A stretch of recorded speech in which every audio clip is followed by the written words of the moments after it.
You're listening to the ESO Network, your station for all things geek.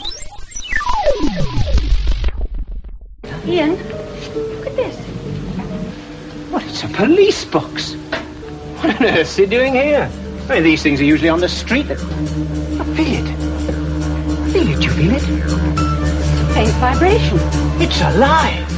Earth Station Who, a fun mashup exploring over 60 years of the Doctor Who universe. Hold on tight, you never know where the crew of the TARDIS is going next. Hey there, Whovians, and welcome to another episode of Earth Station Who. That's right, we are back, and we are looking at the colorized version of the War Games. Woohoo! This should be a ton of fun. They actually took 5 hours of Doctor Who and condensed it into 90 minutes. And so, did it work? Did it not? We'll talk about it. I think most of us have a lot of comments on this one and a lot of thoughts on it. We've got a great crew to talk all about it tonight. Let's welcome our guest back to the show, Mr. Matthew Kresal. Welcome, sir. Thank you again for having me. It's always good to have you, sir. How have you been? I've been doing okay. So it's been a rough few months, but I am doing better, thankfully. That's good. What have, since we have you here, and we'll get it into, you're our victim tonight in the Geek seat. So we'll talk about Doctor Who because I know a lot of your history with the show and everything. And I remember you did the Geek seat on Earth Station 1 way back and everything. Yes, it's been a few years. Yeah. But what are your thoughts on this last season since we haven't talked since then? Oh, yeah, we haven't talked, I think, since 73 Yards, if I remember correctly. So it's been a minute. It has been a minute. But as for this last season, I very much enjoyed it on the whole. It was, I think, as much as I enjoyed Judy's first season, I felt that this season was very much a step up in terms of quality, in terms of the writing, bringing in a new companion as well. And it's just, and once you do that, there's a whole change in dynamic. And I really enjoyed most of the season. I even enjoyed Reality Wars, bonkers as it was, for about 98% of its length. And then that last 20, 30 seconds hit, and I got to the end of it, and I don't think I can repeat what I actually said out loud. You can bleep you out if you want to say it. Yeah, we've probably all already said it. Yeah, we've said it on the show. I think my exact words were, "Oh, you've got to be fucking kidding me." You know what? Welcome to the crowd. The worst part is that I had seen a rumor to the effect 3 or 4 days earlier on ironically a non-Doctor Who forums Doctor Who thread, and had gone out to Gallifrey Base and had seen the photos that were doing the round, which all ended up being fake anyways. None of them were from the episode, and I just kind of dismissed it as kind of very wishful thinking on somebody's part. And then I actually saw it, and to this, I still don't know how I feel about Reality War as an episode, because it's kind of that last 20, 30 seconds just kind of made the whole thing nosedive as far as I'm concerned. And it's just, I think, I love Billie Piper. I loved Rose as a character. I enjoyed her as an actress. I still do. I think if David Tennant hadn't just come back 18 months before, I'd be a lot more open to the idea. But on the back of that, and knowing that they had to go reshoot the ending of the season to, shoehorn her in, I am still not a happy Whovian. No, I agree completely with that. And, if they didn't do the reshoots, though, we wouldn't have gotten the Jodie scenes, which were brilliant. Yeah. And everything. So there's one plus for it. So yeah. I will say my niece was visiting me when Reality War went out. So she has now become a bit of a Doctor Who fan, which is, rather nice for me. As a proud nerd uncle. On the other hand, I just wish she'd been introduced to it through something a little bit better. I love that, though. That's awesome that you were able to do that, though. Yeah. And you officially win the Cool Uncle Award for doing that. So it's pretty cool. I will say my brother and sister-in-law took my niece to Florida just a week or so ago. And when they got back, they were telling me that she was begging to watch Doctor Who on the trip. So I don't think they're necessarily happy with me, though. Well, take the good, you take the bad, Indeed. Well, I mean, that's life as a Doctor Who fan these days, it feels like. Very, very true. Completely true on that one. Let's also say hi to our regulars. Mike G is off recording the Dragon Con report tonight. So, woohoo. So, we've got more important things. We got Doctor Who to talk about. So, no Mike G this week, but he will be back with us next time. Let's say, of course, hello to Mary Ogle. Hi, everybody. It is fantastic to be here. And returning once again to the show, Ms. Melanie Dean. Hello, fellow Whovians. I can't wait to chat Who with you. Oh, cool. There hasn't been all that much Doctor Who news. So, we did. I will say this. We did get confirmation from BBC that we are getting the spin-off in the fall. And they just haven't given us dates yet. But Why would they haven't? But it, of course not. They probably a week before we'll get it or something like that. But we did get that. It was on their the reel they do of all the new shows coming this fall, and the trailer, the War Between the Land and the Sea, was in there. So I think it's pretty awesome, and very much looking forward to that. And of course, your crew here will be, of course, reviewing it, because I think it's going to be a hell of a long time till we get new Who, before that. So get prepared for us, pulling things from our butts, pretty much, to talk about. What's new? Comics. Yeah, comics. Oh, look, more Big Finish. Oh, wait, There's a lot of Big Finish. A lot of Big Finish. Yes. So. But yeah, we have a ton of stuff to do, so don't worry, we're not going anywhere, folks. And we'll be here to entertain you. As we like to say, Doctor Who podcasters are on the rung of entertainment, right below the monkeys with cymbals. Ching, ching, ching, ching. You look right underneath the entertainment ladder, and there's Doctor Who podcasts. So it's we're proud to say that. At least we're above mimes, so it's a good thing, So it's all good there. So, Matthew, you get to be our victim tonight in the Whovian Geek seat. So we definitely would love for you to strap back, relax, and let's give you a shot at it. All right. You feel confident, sir? Barely. Okay. Oh, Good answer. Good. Matthew hasn't mentioned at all that he used to be, were you co-chair of Concaster Burrs, or? Yep. I started as a volunteer and eventually got promoted to being one of the con chairs of that. So that's awesome. That is awesome. I do miss that con. I really miss that con. You guys put on a great show. Yeah, it was a good one. I don't miss the stress and stuff that was involved with it, but I do miss, because it was the anniversary of it was just a few weeks ago, for when we usually had it in June. So it was a fun few days of seeing stuff popping up in my feed from years back. So I miss that part of it, the camaraderie and the coming together, but I don't miss the stress of the organization and all that jazz. Oh, I'm sure, and it was funny too, because I have the same memories, because we were there. I think we did like 5 years straight with you guys, something like that. I think so, yeah. And it was always fun, driving out to Huntsville, and it's such a gorgeous ride anyway. And it's great coming out there. And, under my memories, the last one that popped up, it was pictures of Judy with Barrowman. So it was just awesome. Aw. And, so I asked Judy, do you remember this? She says, I remember he smelled wonderful. So it's pretty awesome. It is awesome. So you gave Judy a good memory. So there you go. I'm happy to hear that. Yes. And, the memory is also, somebody had to remind me when I mispronounced, Katrin Stewart's, the first name. I called her Catherine. It was like, she says, oh, I get that all the time. She was very sweet about it. Oh, she was great. She was great. And, then we had a lot of great memories there, and we won't go down that path.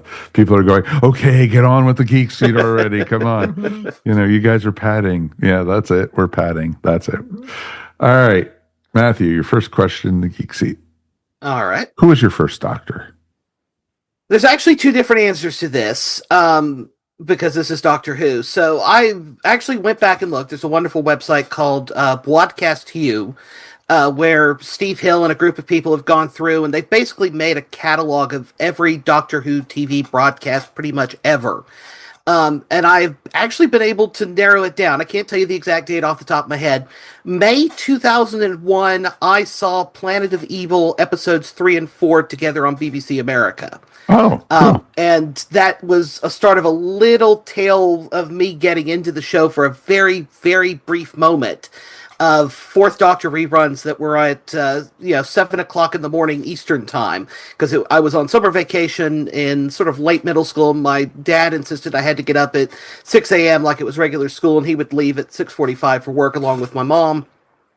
So, trying to keep myself awake and entertained, I spent a week or so watching Tom Baker reruns, and then, my luck being my luck, that was actually the last time BBC America showed Doctor Who until the new series started up. Really? I actually have narrowed it down to that. So it was like literally I watched some of the last stuff they showed on the channel Doctor Who-wise until like 2006 when they picked up Eccleston's season after it showed on the Sci-Fi Channel. Right.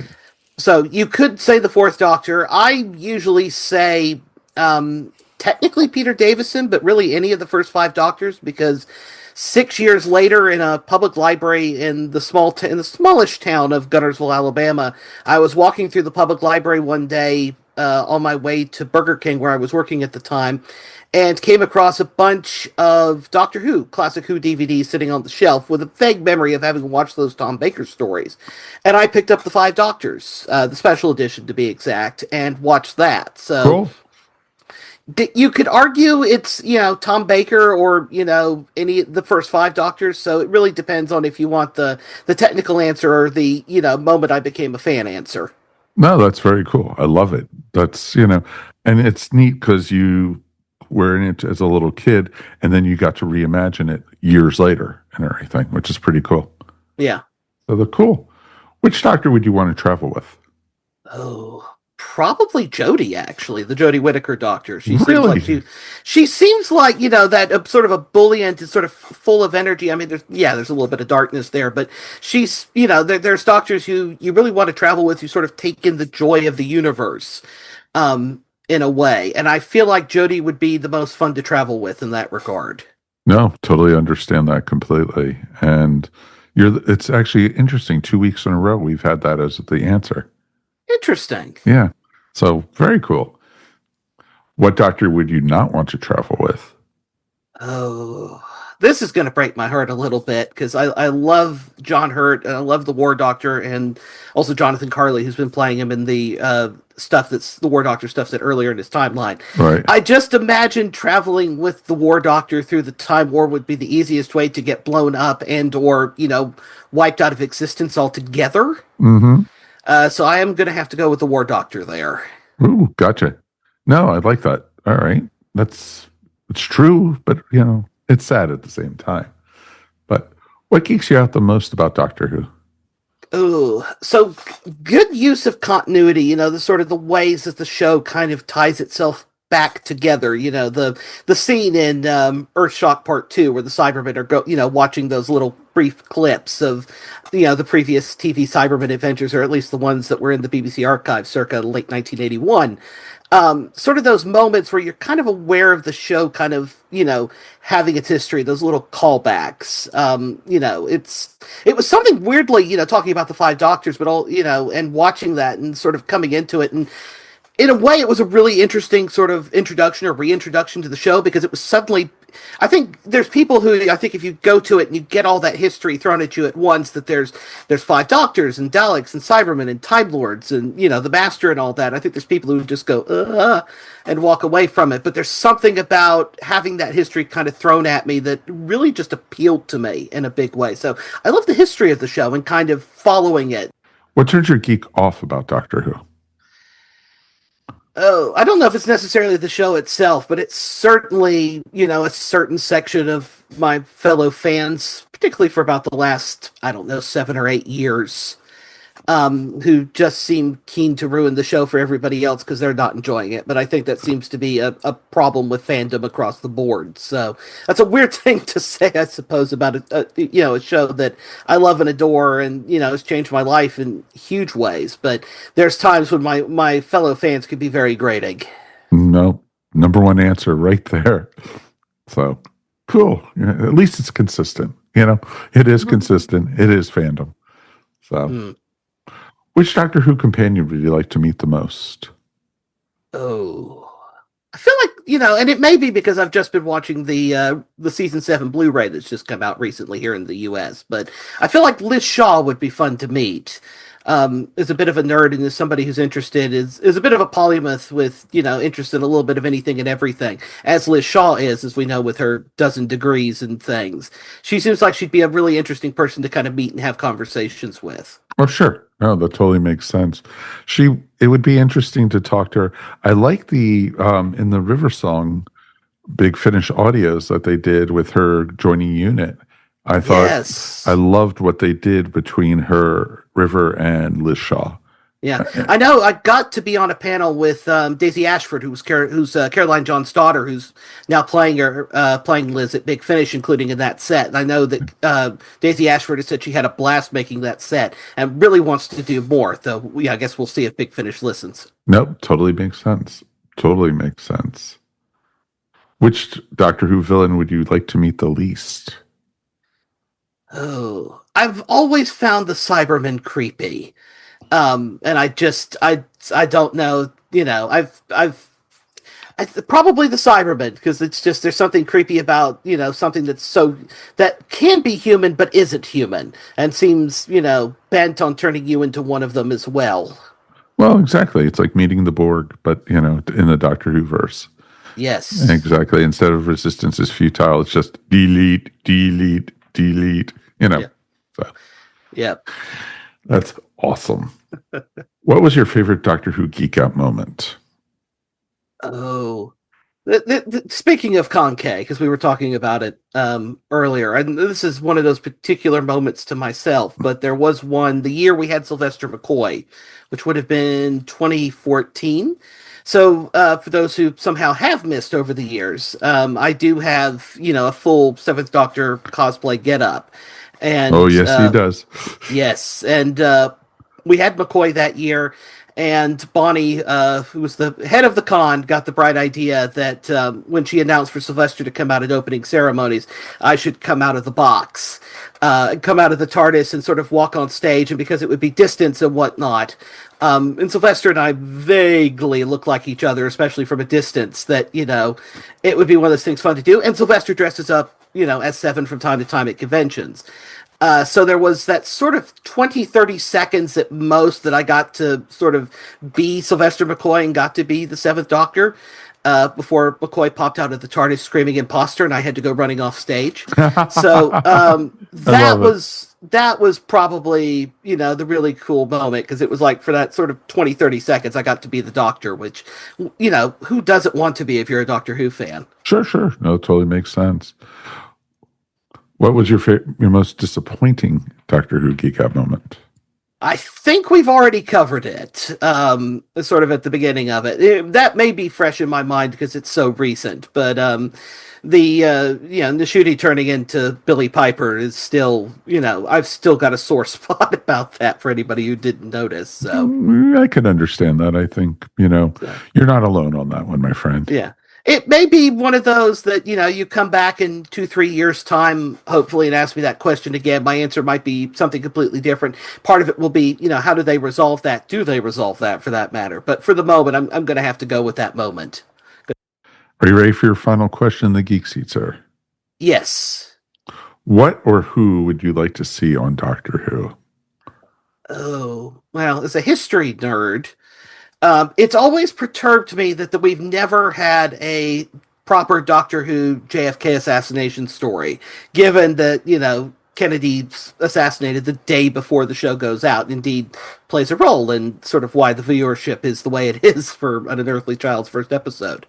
I've always wanted to see and always wanted to do kind of a proper Doctor Who does Dealey Plaza, does the whole JFK assassination thing. I've always felt like the anniversary years, are always the great place to do that. But I don't know if it's, budget or maybe there's still some sensitivity about that. But I've always felt that's the one of the few historical events Doctor Who hasn't done that I'd really like to see them tackle. Because I feel like Doctor Who being Doctor Who, there's going to be an interesting, Whovian solution to what was going on in Dallas that day.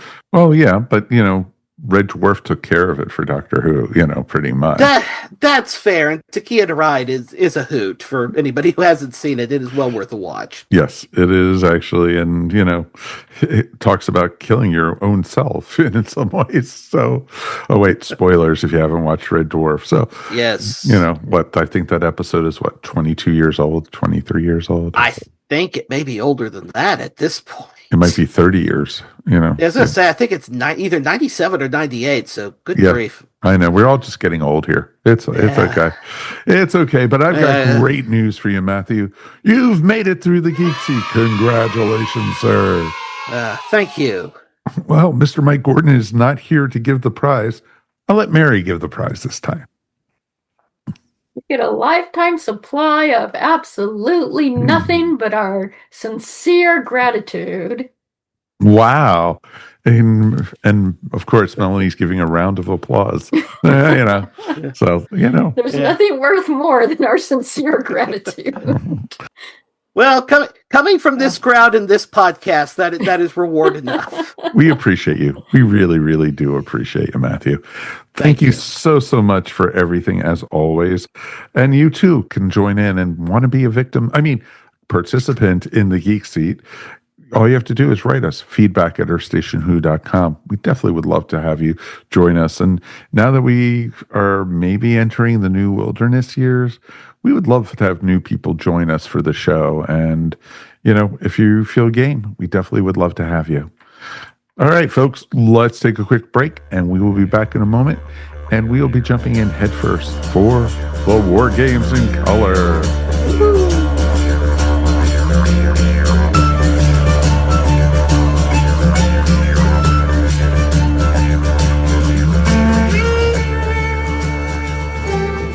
Love horror? So do we. Welcome to Earth Station Boo, the podcast made by horrorholics for horrorholics. From cult classics to the latest scream-worthy hits, we dig deep into horror movies, TV, books, and beyond. We've got chills, thrills, and plenty of hot takes. So grab your garlic, sharpen your steak, and Earth Station Boo, where horror isn't just a genre, it's a way of life. We know you're dying to listen. Let's get spooky.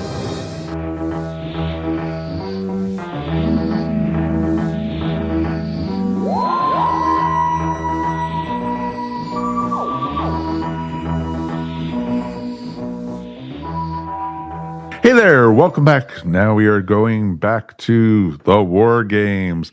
I would say we'd be going back to, April 19th through June 21st, 1969, which we kind of did because it was originally 10 parts, and they knocked it down from, like I said at the beginning of the show, from 5 hours down to 90 minutes. And we were talking during the break here that, they cut almost like 65% of the show out. And there was so much to talk about with this. And let me get a consensus. Have you guys seen the full War Games? Mm-hmm. Yep. Oh. No. Oh, interesting. Ooh. This will be interesting perspective. Because I got a feeling I still feel the same way you guys are going to feel. Okay. So what they did, they released last year in, I think, November, back in the UK. They released this.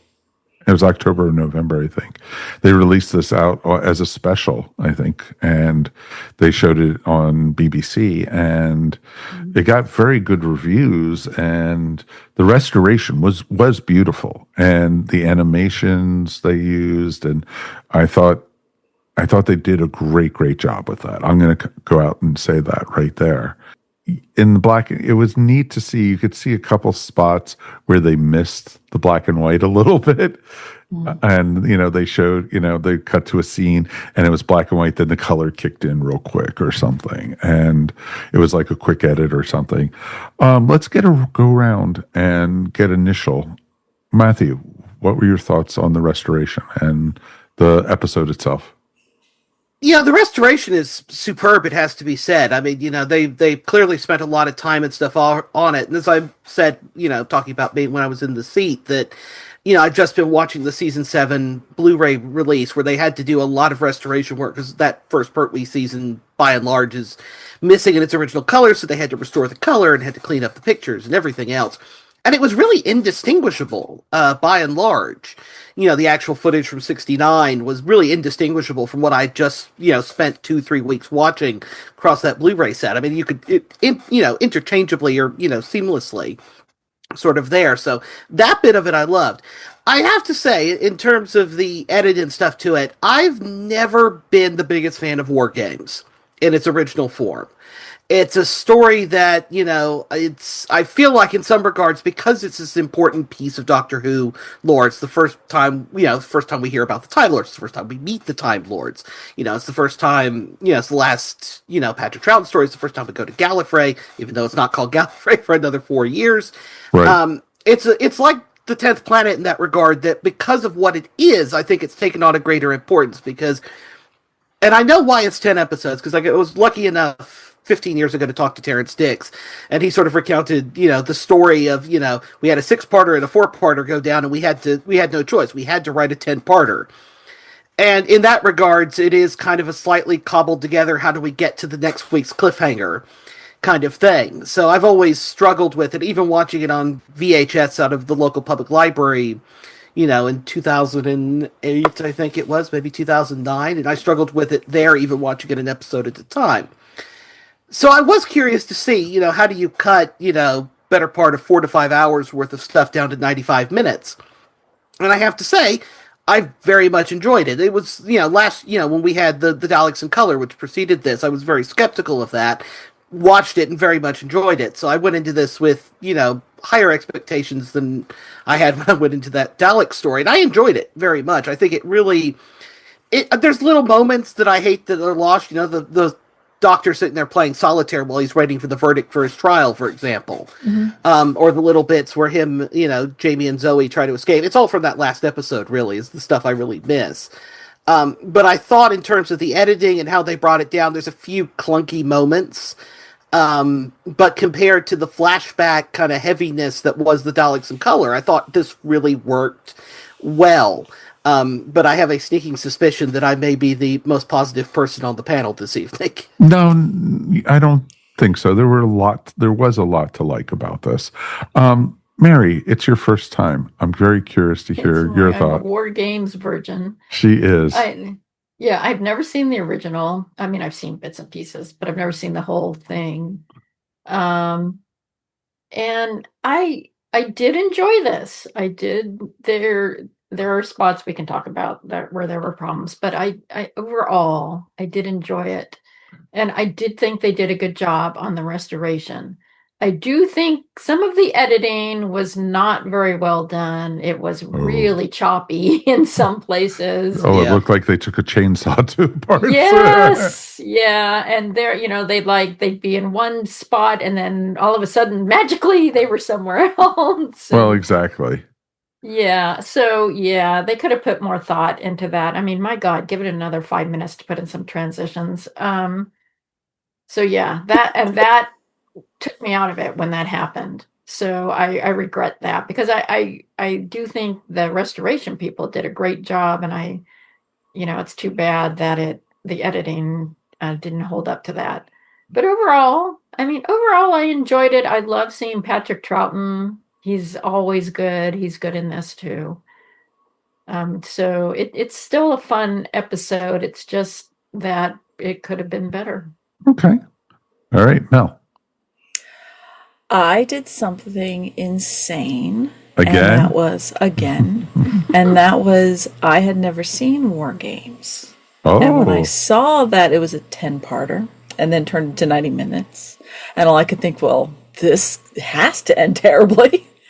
I watched the 10-parter first, and then when I had time, then I watched the 90 minutes. This is dedication. Wow. She gets the A and the gold star for this. Has week. nothing to do with the fact that I got it confused at first. While we were actually It's an Android gold star. because it was easier to find the 10-parter first, and I was already halfway through, and then went, oh wait, he wrote Revisited on the Word doc, and went, oh no. Oh, well, it worked. In for penny, in for pound. We're going to finish this bad boy. Is War Games streaming on BritBox? The original? The original is streaming on Tubi. Oh, okay. All the episodes are right there on Tubi. You can watch all of them. Okay. In order to find the one in color, I had to borrow my husband's VPN Oh. to get it on BBC. Gotcha. So I'm like, that's why it was easy, because at first I was like, oh, okay, found it. Here we go. And all right, this is a long one, but that's okay because it's Troughton's swan song, blah, blah, blah, blah. So I have the interesting perspective of seeing it one after the other and seeing the full version in Terrence Dick's Writing Glory, and then the truncated one. Now, if I saw the truncated, that would be interesting for Mary, since she's seen truncated first, and then see the full one and realize, oh, you mean all there's B plot, there's C plot. You mean all these extra little characters who have like one or two lines interact with each other, and there's so much more that's going on? It would be kind of interesting. Well, the whole side of the rebellion was almost ripped out of this story. And, at one point you're like, who are these fools? I don't even know. And for me, I'm like looking, going, that's really what you reduced them to? So it's different when from, like I said, my perspective. From to Matthew's point, as a looking at it from something that was old and restored, that was because now I'm down in the rabbit hole after I was done and going onto YouTube and finding out that when they were restoring it, it was because it was for the part of the 60th anniversary. Exactly. So that's so that's when they did that, and that they were finding video. Well, it's on video. That's how we have it. But the thing is, it's filmed, transferred to video, and then they put it out on the BBC. Right. And that's the copies that you kind of have or disappeared. They were able for this to find film. And some of it, they found the film like only a couple weeks before it's released. Yep. Oh, yeah. So they're like, we found something better. You got to colorize this now. So that stuff's really, I'm all about that. That's so interesting to me. It was interesting. Preservation. It was interesting too, because on the disc they have under the special stuff, they have the restorated, the film they found and everything. About 6.5 minutes or so. Exactly. Yes. And it looks amazing. Yes. Oh, but by comparison, and on it, the color version, they did color beautifully. It looked real. It didn't have that weird pastel, like someone literally just went over and took MS Paint and like, boop, you're peach colored. Boop, this is going to be red. This felt like it was made for color, and it didn't feel like it was forced. Like if you ever remember when Turner Classics did Gone with the Wind, and it felt like someone was playing with Microsoft Paint, and and just throwing the colors on there. The blue of Troughton's shirt, and just the colors in all the characters.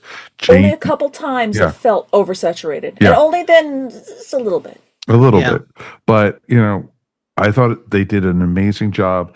I liked how when they showed the headquarters of the bad guys, they had the little biplanes flying in the background and everything with the model work and everything. It was really awesomely done. And it made me realize how long they must have been filming this, because there were scenes where Jamie, they had a close-up of Jamie, and with the restoration, he had cuts from where he shaved or something, and then in the next scene he was fine. So it must have been like 2 episodes later that they had cut all this part out, and it was just really well done. I love the character of Zoe. I love Jamie. These are my two of my favorite companions. And you miss out on so many great moments in this because they barely touched on the whole scene with the redcoat and Jamie in the cell. That's almost a whole episode right there, and in the original. And then, the whole thing, the ambulance is surrounded by these soldiers from all different eras, and it turned out to be the rebellion. You don't see that. And you don't even learn about the rebellion. They barely touched on how the different commanders were actually the alien race that was working, was controlling everybody. And there was the one commander who was, you first thought he was just the German commander, but then he turned up in the Civil War era with a deep Southern accent and everything. And you barely saw that kind of stuff in this. And, there were so many great moments. There were moments between, you had the war chief and the doctor. And boy, were they heavily hinting on who the war chief was. Big time. They were hinting it in the original. Man, did they no longer hint, and they almost full retconned. I was fully Yeah. I was fully expecting, and I'll just say this as one of the add-ons, when he got killed, I'm using air quotes because he's Gallifreyan, and I fully expected them to switch back, him still laying on the ramp and him start glowing. You hear the regeneration sound in the background when they're dragging him off. Yeah. And so he's turning into Delgado right there. Yep. And so it was just they were not gentle on that part in this. No, they were hitting you over the head with it. And they, even to the point where, I know who he is. That is the doctor, type thing. He is one of my people, and, type thing. And when they had the conversation, there was familiarity there and everything. Yeah. So, and everything. And they cut so much of that out. I think there's enough of it still there for you to kind of follow it and to get the sense of the relationship. But I think it's the problem with trying to turn, 10 episodes into really the equivalent of 4. There's stuff that's going to have to go by the wayside, and those little character moments are there. To be fair, this is not the first time this has happened to the War Games. When Malcolm Hulke did the Target novelization in the late 70s before he passed away, Target did not let him do, 2 books like John Peel got to do with the Daleks Master Plan. They gave him the usual, 30 or 40,000 words and 140 to 160 pages to play in. So it's literally, the episodes are like 10 or 12 pages each, which is about 10 or 12 minutes of screen time. Right. So it can be done, and indeed it happened here. I've not read the novelization, I have to say, to my shame, but from what I understand from a couple of friends who have, the novelization seems like it was kind of the guide work for how they did the edit here. So, and Malcolm Hulke was the original co-writer of it.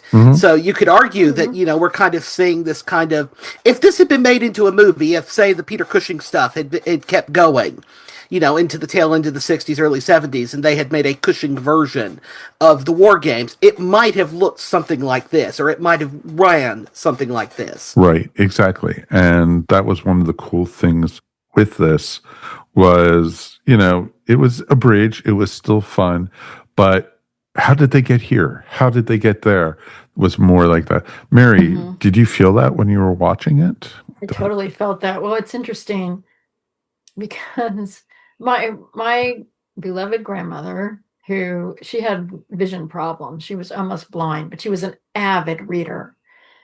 And so the only large print books you could get at that time, this is back in the 70s, was the Reader's Digest condensed version. Oh. Because Reader's Digest used to put out a series of books where they condensed novels. I don't think they do it anymore. But it was the only large print books you could get. So that's what she had in her house. And we would go there every summer. And I would read some of them because I was an avid reader too. And so I would just pick up whatever was around. And it reminded me so much of those books, because it was like they try to, and this often happens when you try to condense something, and it's just what you guys are saying, which is interesting because I haven't seen the original, but I have the same take, is that I missed the character moments. Yeah. And I could, and that's just what used to happen when they condensed the novels. They would take out the character moments in favor of the action moments. Mm-hmm.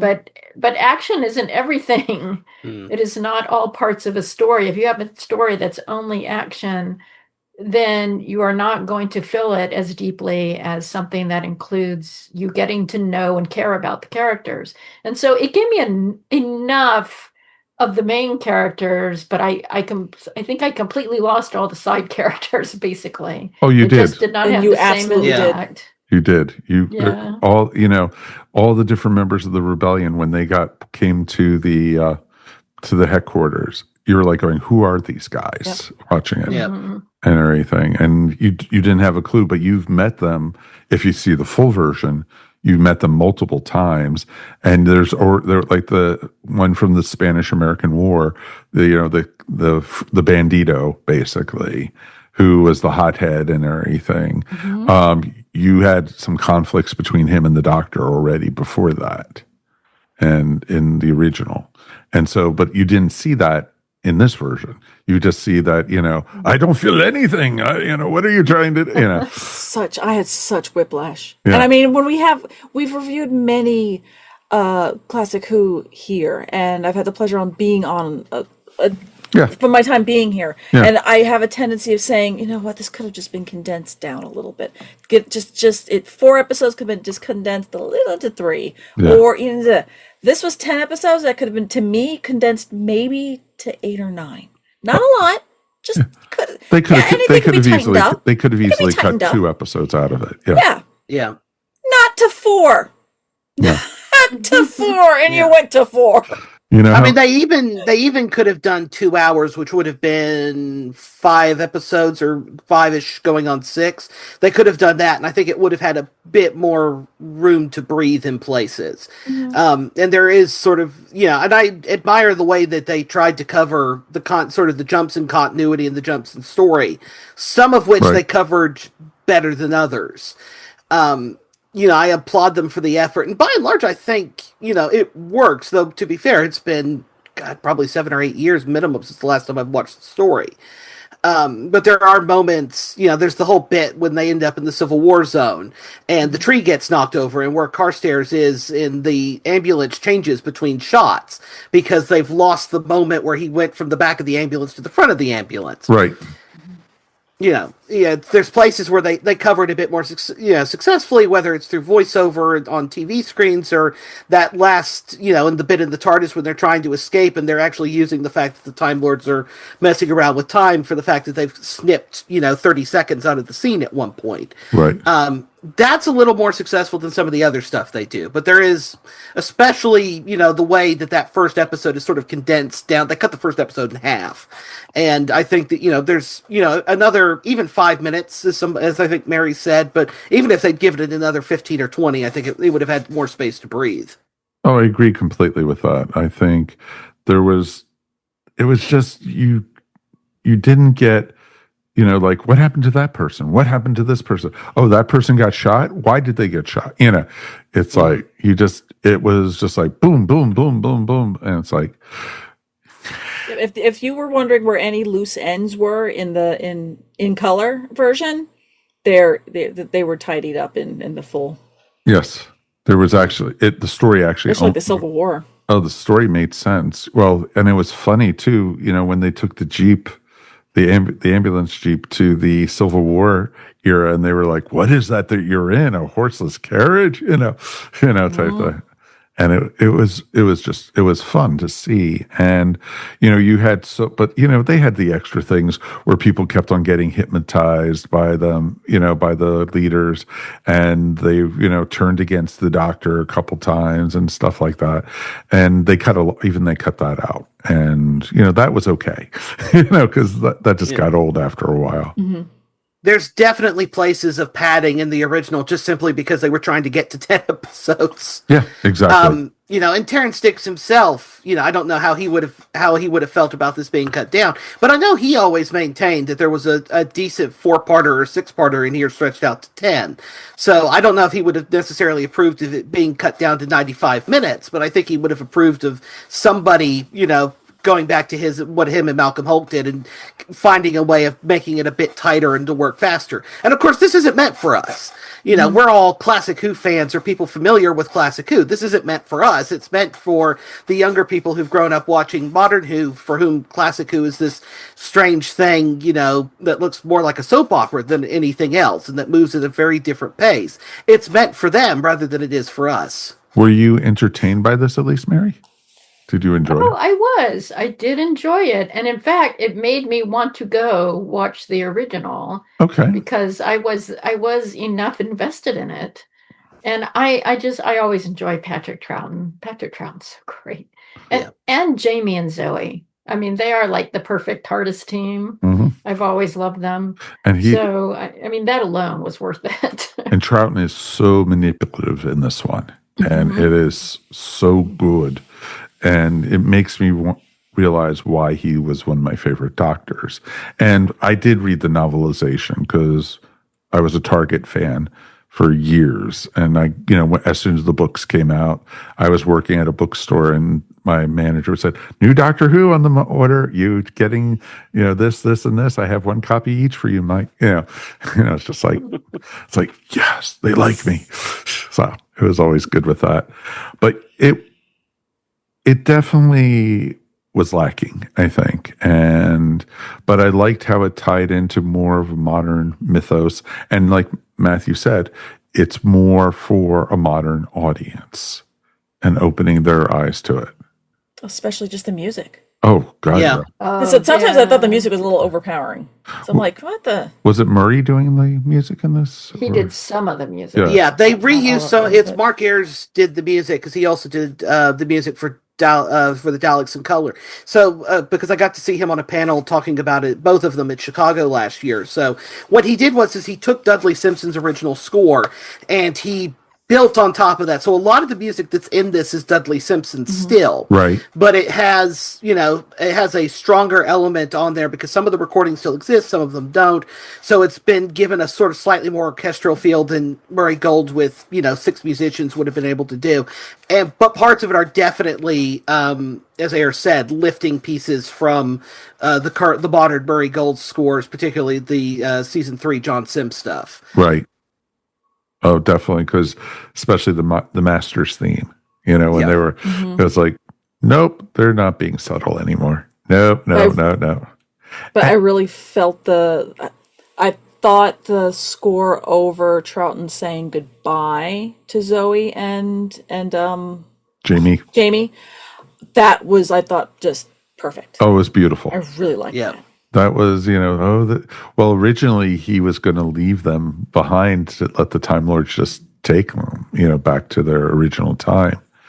And they said, "No, Doctor, we're coming with you." And it was like, the slow motion running to the TARDIS, that was a little tough. And, but then, and I, might as well jump into it with the Time Lords. I think the Time Lords, this is the most powerful we ever see the Time Lords. And, all the other times you really see the Time Lords, especially from the Tom Baker era on, they're more the aristocratic society. The people with the big, collars and the helmets and such. And they are, truly, they're gods. They're an advanced society that, has, reality at their whim. And they're able to, they're judge, jury, and executioner. Look what they did to the warlord and, and everything. Whereas Judy was watching and says, "Is that Steve Jobs?" So it was just interesting for those younger people. Steve Jobs was the guy who formed Apple, He was Elon Musk before there was an Elon Musk, basically. So But yeah, the Time Lords were awesome in this. Being able to, literally descend on the whole planet and, send people were vanishing. The Time Lords were literally taking everyone, sending them back. And then the trial of, like I said, the Warlord and, and the guy's eyes glowing and, with the yellow, that was gorgeous. That was really well done. The cage he was in, or force field or whatever it was kind of cheesy. Late 60s, early 70s. Yeah, but all they did was colorize it. So they were stuck with that because of the original footage. It wasn't, they couldn't have done much more with that. Unfortunately, I don't think. Right, and so I loved that but I didn't care about that. But I loved what they did, and then they, did the goodbye between, Jamie and Zoe and the Doctor. And we got to see Wheel in Space in color. And that was pretty cool. And then part of the Highlanders in color. Mm-hmm. And, that was just gorgeous. Just gorgeous to see. And God, I hope someday we get to see those either animated or some reason somebody finds them in their basement or something. But because I know parts of this storyline was missing for years too. Part of the war. Mm-hmm. So it was cool to be able to see that. I liked how on the monitors when they were showing Gallifrey, it was the modern Gallifrey with the bubble around the city and everything. Yeah. I wondered about that. I was like, this can't be what it looked like. No. Yeah, I was kind of like, okay. Yeah, no, I thought that was good. And it was interesting because a little secret, folks, when Troughton regenerated, they didn't know who was going to be the next Doctor at that point. They basically, he just faded off into nothingness. Yep. And, because, they weren't even sure if the series was coming back at the time. Gee, sounds familiar. History repeats itself. Exactly. Odd. But, and so I liked, it was neat to see the future Doctors. Too skinny, too old, Yeah. My strong opinion on that one is, did you really have to use promo shots of the Doctors for that? With them staring at the camera, holding their sonic screwdrivers? I'm like... Yeah, you could have done other things, Yeah. I mean, I get it. You didn't want the pencil drawings anymore. I was going to say, it was better than the pencil drawings. Yes. And, but it was also, again, it's this is meant for the audience who's grown up watching Modern Who might be tempted to, go watch this thing from back then and kind of enjoy, the little, whether it's the modern Doctor showing up as future incarnations or the modern Gallifrey showing up. Because in the original version, it's just that one shot of the TARDIS landing bay. Yeah, exactly. And it's like, you've arrived. And it's like, well, that's, minor anticlimax. But, they'd run out of budget at that point. Exactly. And so they just had, overused sets that they, put black backdrops on, basically, just to have the Time Lords stand in front of them. I liked it. I enjoyed the ending. I loved, the CGI, regeneration scene was done really well and everything. When Troughton went into Pertwee, it was great.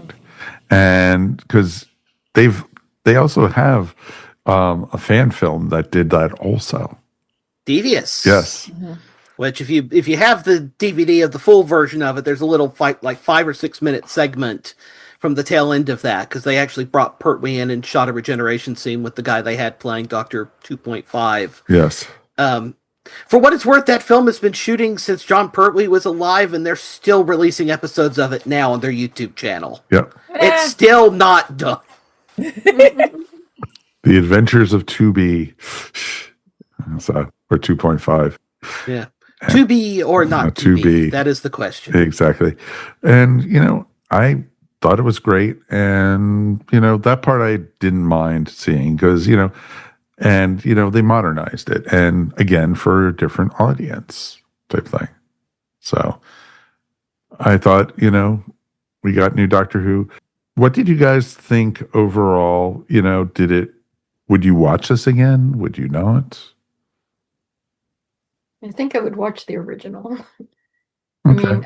I mean, I did enjoy this. Don't get me wrong, but it really made me wish for the original. Now, after I see the original, You might not be wishing that, I Mary. may change my mind because I know Do it in bits. It is long. Yeah. Don't marathon it in one day. No, Yeah. or a weekend. No, just take your time. 5 hours is a long time. Can I tell a story about that? I heard from friends of mine at Chicago TARDIS that, back in the 80s, they brought Patrick Troughton for, it must have been one of the Visions conventions. And somebody got the bright idea that before Troughton came on stage, they'd show one of his stories. Well, at the time, there was only a handful of them. So they picked the War Games. Oh, God, and they no. invited Troughton to watch it with them. And Troughton sat through the first episode, and apparently midway through episode 2 stood up and went, y'all can stay, you can stay here and watch this. I'm going to the bar. Somebody come get me. Yeah, because there was, another 4.5 hours left. Yeah. I was like, He yeah. must have been pretty sloshed when they went to get him. Each episode's 25 minutes. Yep.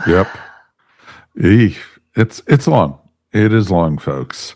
All right. Anything I've missed or any other top parts we want to talk about? Okay. I know. I'm trying to think. I'm like, no. Well, I don't think music editing. Yeah, I was gonna say I don't know if we necessarily all answered the question about would we watch this again. I think we pretty much have already with your non-answers there. So yeah, it would be. Yep. Okay, I would say because if it happened to like pop on, like if Max or something else happens to be streaming it or happens to be on television, and even then I don't think it's going to be on TV anymore. Really, where those times of being able to just like accidentally stumble upon something, go, oh, I like this, and then keep watching. That's kind of like in my mind how I would watch it. But since we live in a time where we are actively turning things on, I'm like, I don't know.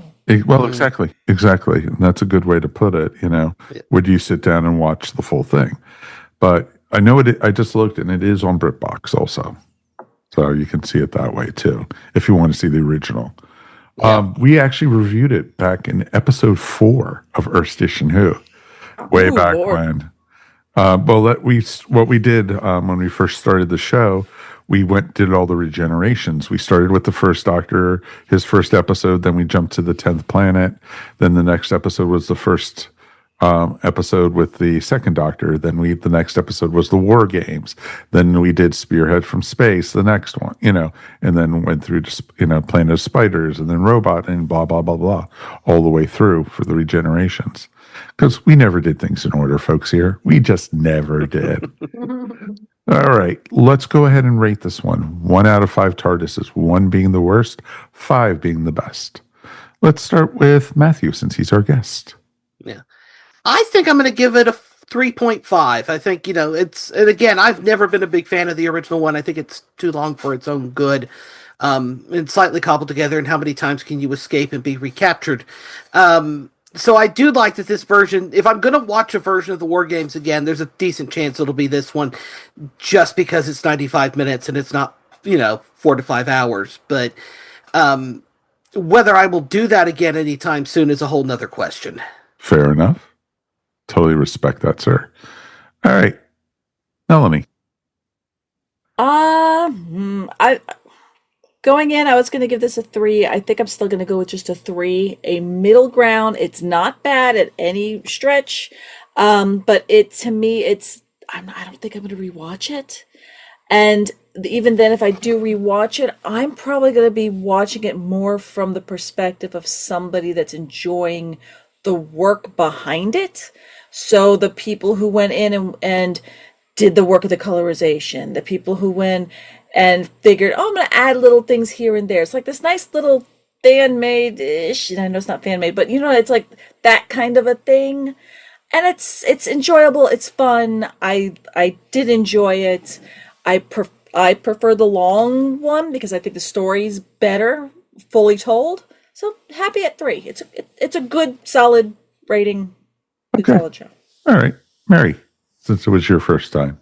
I think I'm also going to give it a 3.5 because I did enjoy it. And it's something that I could have it on in the background while I was working or something. it's something that I could see myself maybe just using it as comfort food in a way when you didn't want to do the long slog through the 10 episodes. And I mean, I would recommend it, but it kind of in some ways breaks my heart that people might not seek out when they do things like this, that Right. people might not seek out the original episodes in favor of only watching these condensed versions, because no matter how well they do it, you're always going to miss something. Oh yeah, of course. That just makes me sad. No, I kind of agree with that. Originally, I was going to give this a 4, but I'm going to also do a 3.5 because this is my favorite era of Doctor Who. This is my crew.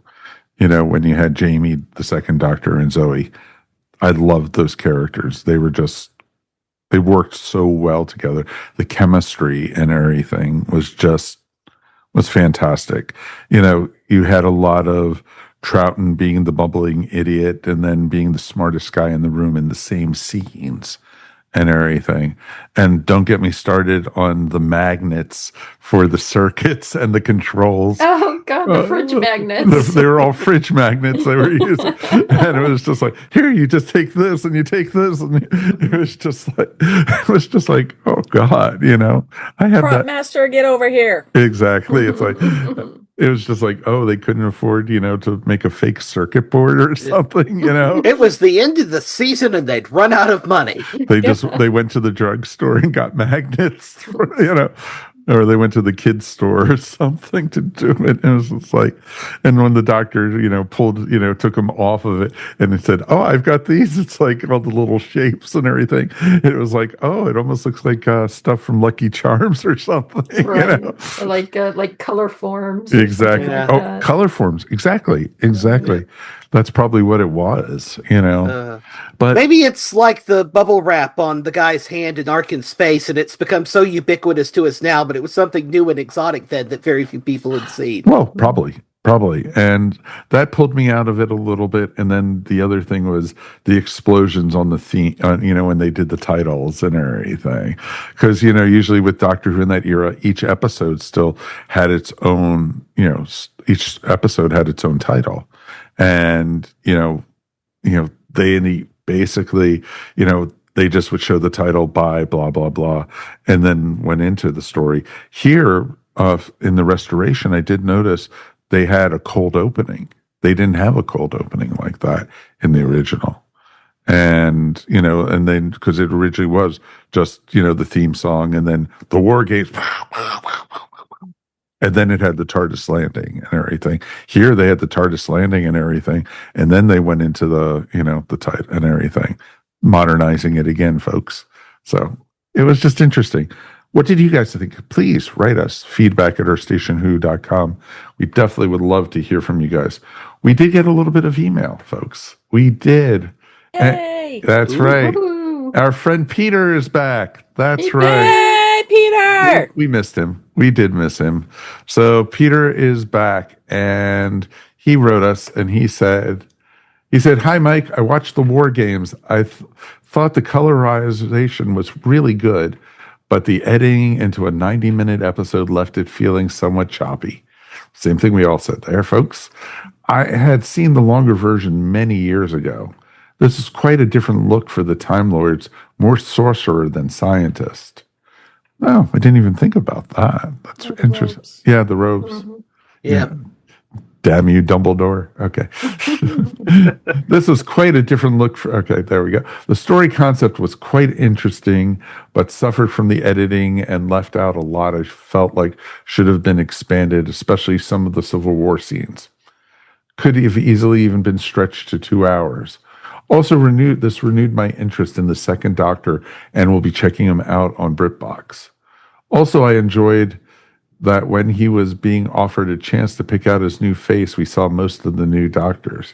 Until next time, Peter Manis. Thank you, Peter. We appreciate you.